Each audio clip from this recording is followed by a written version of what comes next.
Alright, back to the potatoes. First thing you're going to want to do, you can't see it very well, but you can probably hear it, just give them a quick rinse, little scrub. There's certainly brushes out there you can use. I think for this purpose, just honestly that little hand rub is more than enough to get them clean. So all we're going to do in this phase, we're going to dice them up into the size we want. Then what we're going to do, get a stock pot, some sort of big pan you want, fill it.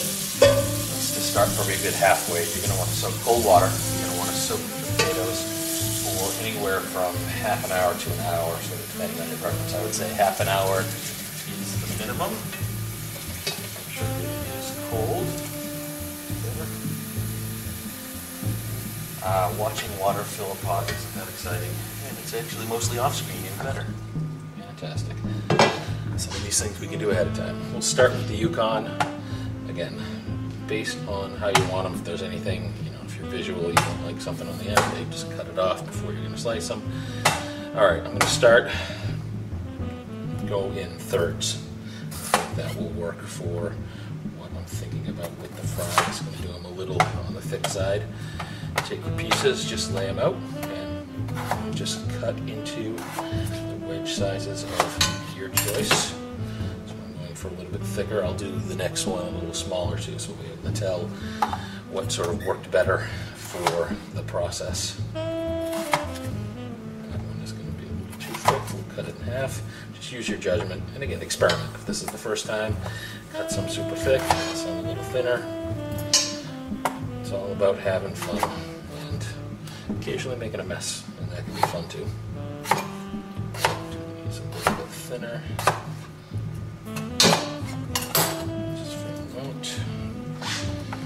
This one looks great. So I'm going to do a thinner initial section first, so we can get some much skinnier fries. I only do one section of this here in the video. You go ahead and do your own off camera before we're ready to cook. So again, a little thinner cut there.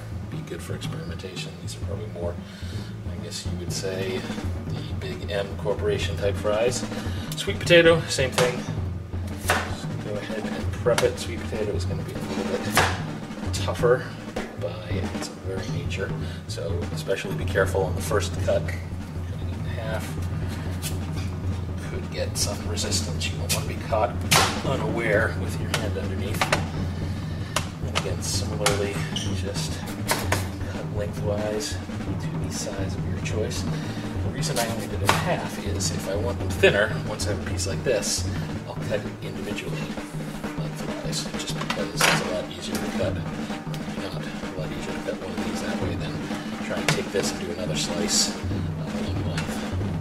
So again, go ahead and cut through those. Again, watch your hand on this. Get them to the size you want. Once you've got them all cut and ready, take them, throw them in your water, let them sit for, and again, anywhere, at least half an hour. I'd say half an hour to, I would say 45 minutes instead of an hour. Once they're soaked, go ahead and take some paper towels,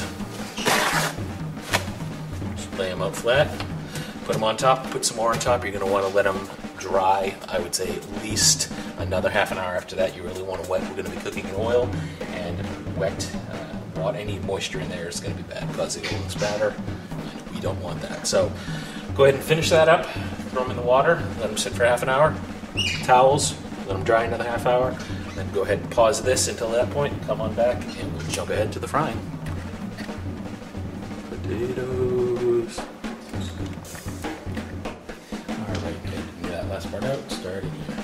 Alright, welcome back. So we've done the washing. They've dried on paper towels and a little bit of air drying on the plates here. For the purposes of this video, I've broken them out into the three types I've got. I've got sort of the wedge potatoes or steak fries, more of the shoestring type, and then obviously the sweet potatoes. I'm going to do each one differently, separately, only because the cooking time will vary. The shoestring fries will be the quickest, I would imagine, followed by the steak, and again, you have to do a test, but I'm thinking the sweet potato tend to need a little bit more in the cooking department, so those may take the longest on the frying side. So first thing you want to do is get a pan where you're going to fry them. You can use any kind of pan. You could certainly use a stock pan like I used for the soaking. I'm going to use a saute. It's a good depth. Hard to see here, but you can see it's a good 2 or 3 inch depth. So you want to make sure you put some oil in there, and you want to fill it to the point where the fries will be totally immersed. So I'd say at least an inch. I'd say that's probably good. It better be, since I'm just about out of oil. So let's pour the rest in. Now I have to buy more. Awesome. Alright, so that's filled. And really at this point, just take your oil, throw it over onto the stove. Try to do it with one hand with the video camera and not spill it. Always advisable. Fantastic. It'd be so nice to have helpers to do that for her.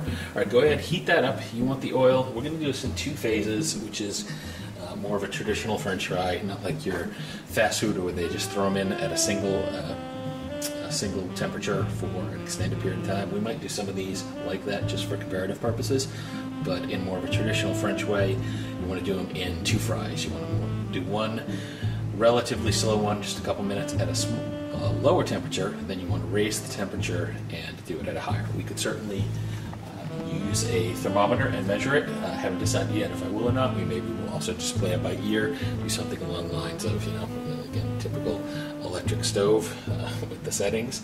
If you have gas, I both hate you, and congratulations. You'll be able to control the heat a lot better. So what I'm going to do is we'll do the first batch right around a 5. I know that's good from experience on this stove with a fairly low level cooking. I'll let that heat up good. Once I get them out, we'll do it again, probably like a 7 or so, just from a little bit hotter temperature. And that's it. So let your oil heat up. Go ahead and get ready. The one other ingredient you're going to need, which will be interesting if I can find it while I'm talking, is a slide spoon. Or if you have it, your metal basket spoon is great for that. It's got a wooden handle, it's got the metal, so you can scoop into it, get them out, and all the oil easily drains out. So that's going to be great for transferring them out of there. If you get the slotted, you can do it. You just may want to do it in a slightly smaller batch, just so you can get them all up quickly and not risk the ones at the very end being overcooked. So that's it. Give the oil a little bit, and we will come right back, only because you don't want me to ad-lib for 7 or 8 minutes. Trust me on that. So we'll see you soon. Potatoes.